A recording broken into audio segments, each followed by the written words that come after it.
দ্বাদশ জাতীয় সংসদে নবনির্বাচিত সংসদ সদস্যের শপথ গ্রহণ আগামীকাল। তার পরের দিনই বৃহস্পতিবার নতুন মন্ত্রিসভার শপথ গ্রহণ অনুষ্ঠিত হবে বলে জানা যায়। মঙ্গলবার নির্বাচন কমিশন দ্বাদশ জাতীয় সংসদ নির্বাচনের ফলাফল গেজেটে আকারে প্রকাশ করবে। আগামীকাল নতুন সংসদ সদস্যের শপথ গ্রহণ এবং তার পরদিন বৃহস্পতিবার নতুন মন্ত্রিসভার শপথ গ্রহণ অনুষ্ঠিত হবে। গত 7 জানুয়ারি সারা দেশে একযোগে 299 আসনের নির্বাচন অনুষ্ঠিত হয়েছে।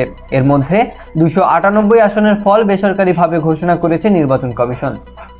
কমিশনের দেয়া তালিকা অনুযায়ী নির্বাচনে অংশ নেওয়া দলগুলোর মধ্যে 298 আসনের মধ্যে আওয়ামী লীগ 222 আসনে জয়লাভ করে একক সংখ্যাগরিষ্ঠতা লাভ করেছেন।